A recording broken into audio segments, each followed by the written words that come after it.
Alors, je prends la parole aujourd'hui, Monsieur le Président, pour m'adresser au ministre de la Défense nationale dans l'affaire encore nébuleuse de son retour d'un voyage de pêche à Terre-Neuve en utilisant un hélicoptère de recherche et de sauvetage de l'Armée canadienne le 9 juillet 2010.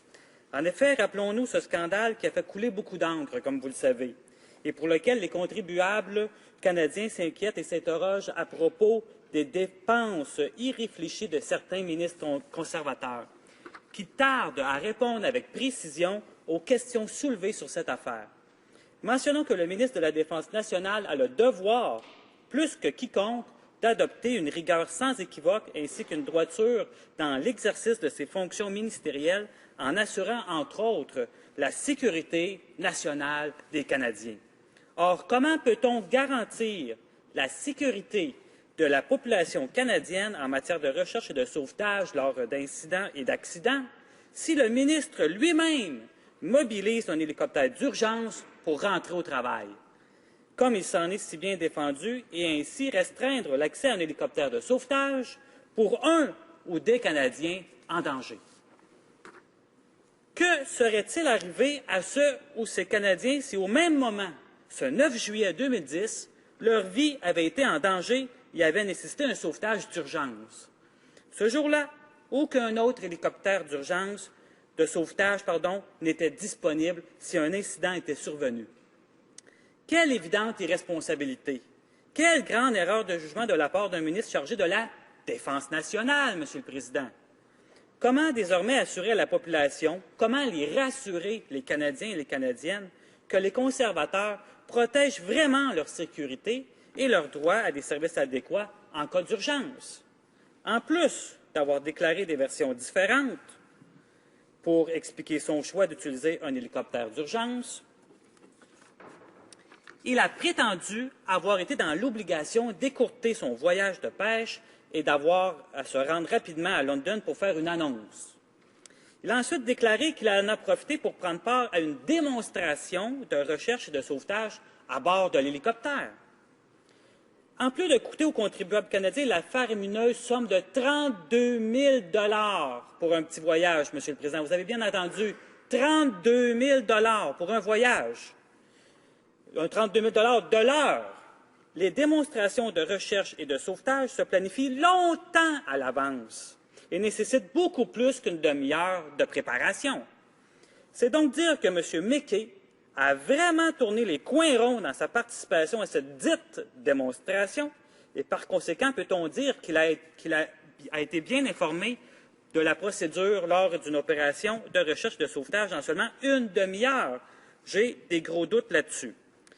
Des documents d'ailleurs rendus publics en décembre dernier ont révélé que même des employés du ministère de la Défense s'inquiétaient de ce déplacement du ministre en hélicoptère d'urgence, qu'il soit très mal reçu. Si bien que l'un d'entre eux a fortement suggéré que cela soit déclaré comme un exercice de sauvetage. Je m'interroge fortement sur la nature de cette annonce. Monsieur le Président, en plus des courriels échangés entre les militaires et rendus publics en vertu de la loi à l'accès à l'information, dont la CBC a obtenu, révèle que l'exercice de démonstration était un prétexte. Donc, selon la CBC et les informations qui ont été obtenues, c'était un prétexte seulement. Alors, Monsieur le ministre aurait rejeté, aurait même utilisé l'appareil quand même.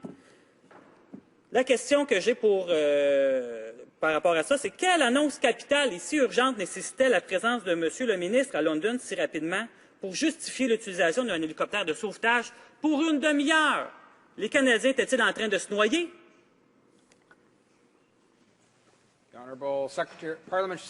La secrétaire parlementaire aux Finances. Je remercie aussi le député de l'opposition d'avoir posé cette question très importante et de me donner l'occasion de mettre les choses au point concernant l'utilisation des avions du gouvernement. Alors, les contribuables exigent que leurs représentants gouvernementaux gèrent les affaires du pays en prenant en considération des coûts raisonnables. C'est une chose que le gouvernement prend très au sérieux. Les avions du gouvernement servent aux activités du gouvernement.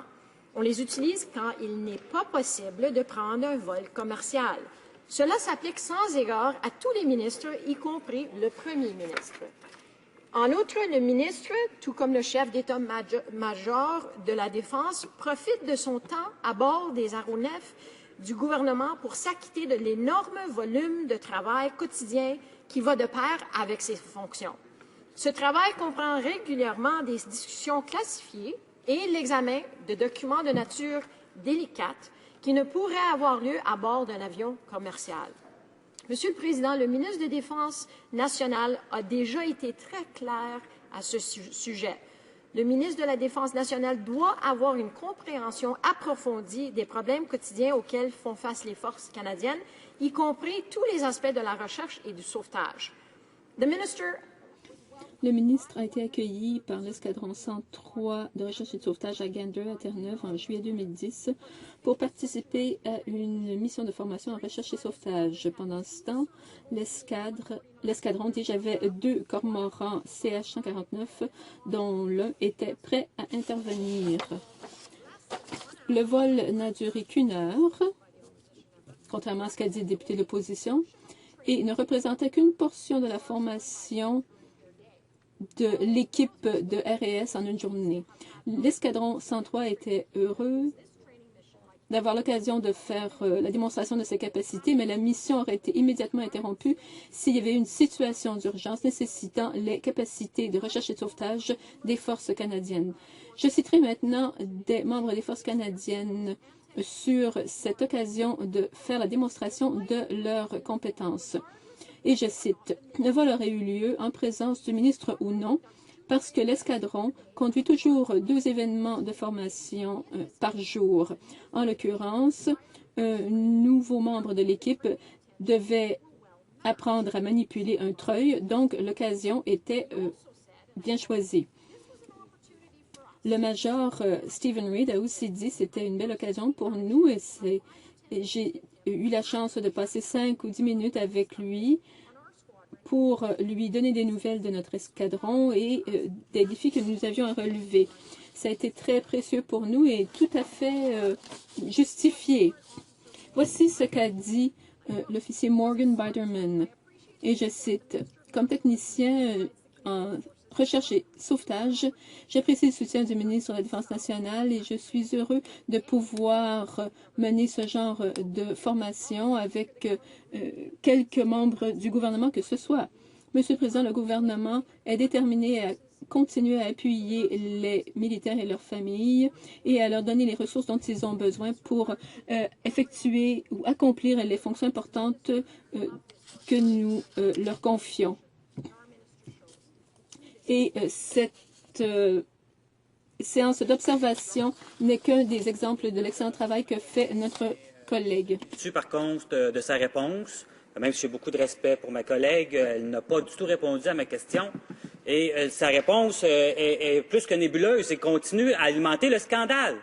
Parce que ce qu'on demande, c'est quelle était l'annonce si urgente qu'il avait à faire à London. Si c'était si urgent qu'il devait se déplacer à London, alors qu'est-ce que c'était que cette annonce extrême? Est-ce que le pays était en train de couler?